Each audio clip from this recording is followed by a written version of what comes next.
There are movie concepts that sound like they were invented in a bar at 2 a.m. and somehow come out perfect. Highlander is one of them.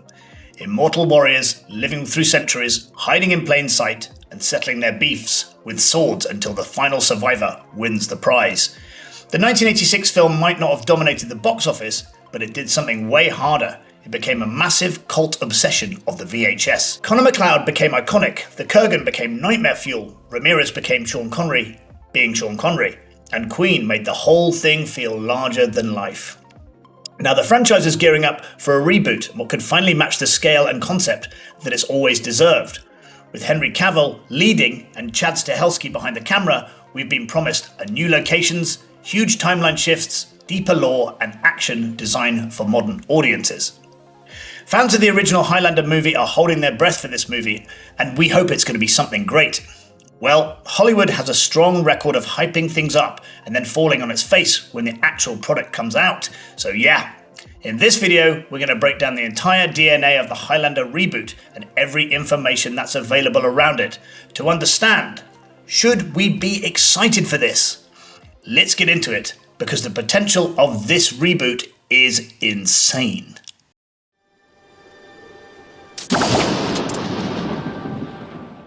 The messy timeline of the franchise. Here's the thing though, the tagline did not lie. There needed to be only one. While the movie was perfect, the franchise that followed was nothing less than a disaster. Highlander 2 rewrote the rules of Highlander, and Highlander 3 pivoted even further. A TV series with a new protagonist, Duncan MacLeod, was released, which saw some considerable success, and the last Highlander film, Endgame, tried to tie up the movie and television continuity. At this point, even the fans were begging Highlander creators to just stop. While the brand name for Highlander is as real as it can be, nobody can deny that the franchise is an inconsistent clusterfuck. Now that Hollywood wants to reboot the franchise, they have to figure out what storyline they're going to follow. Will MacLeod be an immortal that turns mortal, or is he really an alien?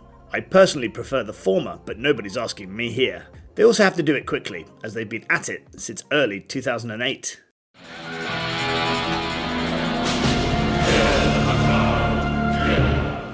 A long history. In 2008, Summit Entertainment bought the rights for the original movie with the intention to reboot it. Peter Davis, one of the original producers, was going to produce this film too, with Neil H. Moritz, whose projects include the Fast and the Furious franchise, so you can be sure that he knows something about producing sequels that actually hold the interests of its audience.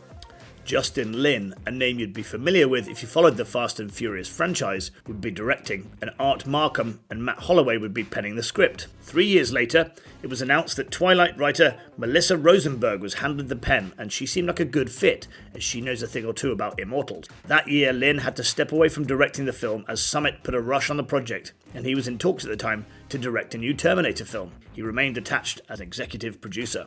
Sometime in 2012, director of 28 Weeks Later and Damsel, Juan Carlos Fresnadillo, was said to be taking over.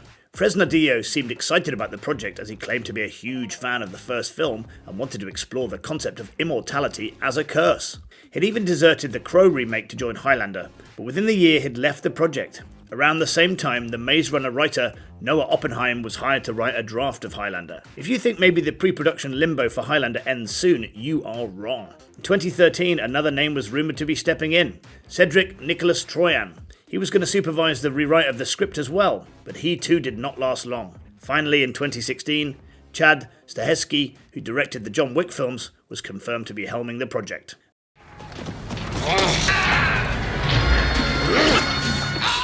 Finding MacLeod. Finding an actor to play the Scottish immortal Connor MacLeod also proved to be a difficult endeavour. In the early stages of the project, all the way back to 2008, Kevin McKidd was offered the role and he seemed to play the part perfectly. He's Scottish and he can pull off the look of a warrior. It was later announced that he would be an additional part of the cast and not MacLeod. After that, it was a revolving door of actors who were in talks. James McAvoy, Charlie Hunnam, Sam Heughan, Kit Harington, and Robert Pattinson were all rumoured to be stepping into a kilt. In 2012, Ryan Reynolds, who's not actually a Scotsman, was cast to play MacLeod, but he dropped out the very next year. It wasn't until 2021 that they would land on their leading man, Henry Cavill. I couldn't think of a better name. If you've seen him in The Witcher, you'll know that he can rock the long locks and wield a sword quite well. Initially, Michael Fassbender was in talks to play Kurgan, But in 2025, Dave Bautista joined the cast as the intimidating villain, with Russell Crowe picking up the sword of Ramirez. Scottish wrestler Drew McIntyre was cast as Angus MacLeod, the only one of the MacLeod clan to have Connor's back. The rest of the cast, I assume, was easy to fill in as there was no more dropouts. Karen Gillan was cast as Heather, followed by Jimon Hansu as Sunda Castagir, the African Immortal, Marissa Abella as MacLeod's modern romantic interest, Siobhan Cullen as a police psychiatrist, Jun Jung Seo as a Watcher, Nassim Lies as an Immortal, and Jeremy Irons as the leader of the Watcher. McKidd and Max Zhang will be playing roles that we don't know about yet. All parts of the film saw some change or the other. Though this entire journey began with Summit Entertainment, they would not be the studio producing the film. In 2012, they were acquired by Lionsgate Entertainment. The director wanted a budget of $180 million for the project, and Lionsgate executives thought it wasn't a good idea to invest so much in a film that was only going to be watched by Gen X men who remembered the original. So they tried to cap it at $165 million. As a Gen Zer writing this, I am offended. So was Stahelski, who decided to walk. He took his project to Amazon MGM Studios, and that is going to be Highlander's new home. What delayed the film? Michael Finch of John Wick 4 finally wrote a script. It was locked in, so why didn't the project start yet? Looks like Highlander has a lot of bad luck, as many issues have delayed production. Filming for Highlander was set to begin in January of 2025, but since Stahelski's John Wick Project Ballerina needed a lot of reshoots, he was forced to push Highlander. Bautista and Cavill kept training, and Bautista mentioned the news outlets about how grinding the training process was. He had to put on weight to play the Kurgan, and he had to train for stunts and sword fighting as well. The extensive effort proved to be a bad idea when Cavill injured his leg because of it, and shooting was delayed even more. Filming has begun, and we saw Cavill share some really interesting pictures recently, and they look really cool. You can expect it to grace the theatres by the winter of 2027 or the summer of 2028. I'm haunted by my past. What is Henry Cavill's Highlander actually going to be like? If I had $1 for every time there was a promising rumour about the new Highlander project, I wouldn't have been so broke. But finally, it seems like there is some light at the end of the tunnel, and I am thrilled to know that Henry Cavill's Highlander has finally moved from the years of planning and talking to reality. The actor shared the first look of himself as Connor MacLeod on the 28th of January 2026, and he has hailed it as a special moment, saying, "This has been quite a journey for me.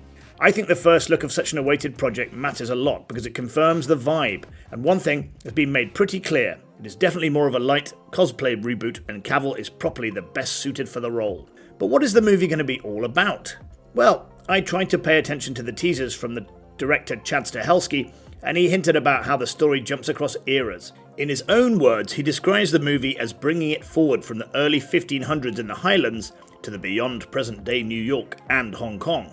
I'm immediately reminded of fond memories of the original movie, which also delivered a time-spanning epic, and I find it rather promising when a reboot tries to replicate the core values of the original. The director has also promised that Henry Cavill's character of Connor gets the right kind of treatment as someone who has lived for so long, and he has brought in all the skills and weaknesses that living for over 500 years will bring. One of the most exciting things for fans like me is Cavill's own statement where he says, "If you thought you have seen me do sword work before, you haven't seen anything yet. I'm expecting some enthusiastic John Wick energy infused into this mystical warrior, and the sword duels are gonna be epic." The supporting cast also tells you what lore they're pulling in and how they're expanding it. Entertainment Weekly reports Jeremy Irons as the leader of a secret order called the Watchers, who monitor immortals and see them as a threat. Now, I think that is notable because the Watchers are strongly associated with the franchise TV era mythology, so their presence implies the reboot is comfortable borrowing beyond the 1986's film simplest version of the concept. The same report lists Russell Crowe as a swordsman mentor figure, Dave Bautista as the villainous immortal Kurgan, Karen Gillan as Connor's immortal wife, Jimon Hanso as another immortal warrior, and Marissa Abella as a love interest. Gillan has also said, "Highlander will be my return to acting," which hints she is treating the film as a meaningful career beat, not just a quick cameo. As for the tone of the film, Stahelski admits that he's trying to balance seriousness with the weirdness of the concept, and he wants to keep the narrative fun in a world that feels distant from reality. I would say you can expect to be completely engrossed in the plot, even as you enjoy the entertaining bits. And hasn't that been what made John Wick movies such iconic hits in the first place? Why change something that isn't broken? Personally, I'm quite happy to find out that the original Queen songs will be used in the film, and this has been confirmed by the director himself. Clearly the reboot is not straying from the signature DNA of Highlander, and I am loving the build-up. So, when can you expect the movie? As of now, it's finally up and running, and reports suggest that it's backed by Amazon MGM's United Artists, and has begun production recently. Stahelski has revealed that he is targeting a release window in the 2027 or 2028 range, and things could have been sooner had it not been for Henry Cavill's injury during the early stages of filming. Honestly, I don't mind the delay as long as it's a movie worth the Highlander legacy, and I'm relieved to have the likes of Stahelski and Cavill for the project, because I cannot think of a more appropriate director-actor duo for the film. Moreover, there is plenty of room to expand the franchise, and Stahelski has spoken about treating the property with enough care so it can be expanded. Maybe my long wait is finally bearing some fruit, and maybe I will enjoy the glory days of Highlander in the right hands. As of now, this is one of my most awaited films for the next 2 years. Is the film connected to the 1980s franchise in any way? From what I've heard so far, everything points to the film starting a new storyline, not a continuation of the tangled Christopher Lambert franchise. All of the coverage regarding the film has referred to it as either remake or reboot. So if you had any hopes of it being another sequel, why? Why would you do that to yourself? Thank your lucky stars.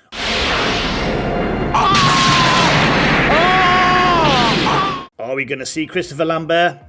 Right now we have the list of an ensemble cast, but it's not the full list. Even though there is no confirmation of Lambert returning to the franchise, but a fan can hope. He could return in a cameo or a fun legacy role, or some trustworthy mentor role. This is all in the realm of fans' imagination though. If it came true, it would be a crowd pleaser for sure. After all we've been through, old fans of the franchise need an emotional balm. There can be only one. How can the film rope in new fans along with pulling in the fans of the cult classic? The way I see it, they need to make sure of 5 things. The first is the tone. Highlander is not just immortals in a blood brawl, it's about the complexity of immortality, how it's both a boon and a curse. It's a romantic tragedy mixed in with the power of friendship. Second, the sword fighting. It should be iconic, not generic. Stahelski's whole brand is readable action. The fights in his films are not just fights, but part of the storytelling. Similarly, the duels in Highlander need to have personality and history. Third, the music. Queen has covered that part well. Fourth is the mythology. I have gone on and on about the importance of mythology and how the franchise fell once they insulted their own mythos. The reboot needs to remember that and honour the rules they set. Fifth, a wonderful part of the film was the love story between Heather and Connor. So the chemistry of Cavill and Karen Gillan needs to be on point. They haven't been in a film yet, but I trust their ability to form the emotional core of the film. Now, I really need to talk about the elephant in the room. Henry Cavill's in his early 40s. He's no spring chicken, and the role of Connor MacLeod is pretty demanding. Cavill is a busy man as he's attached to a lot of things. He has a ton of projects in the pipeline like Enola Holmes 3, Guy Ritchie's In the Grey, and Voltron. Now add Warhammer 40k to the mix. In December 2022, Amazon secured rights for Warhammer 40k, and Cavill was attached to the project right from the beginning. Not just a star, but also executive produce. Warhammer is a huge commitment. It's the kind of IP that would demand a multi-year commitment. Since Amazon is the common factor between Warhammer and Highlander, it could mean Cavill has an easier time navigating and scheduling between the two projects. That's just my optimistic side speaking. Cavill might as well be playing calendar Tetris with all these films on his plate. Despite all these problems, the Highlander reboot persists.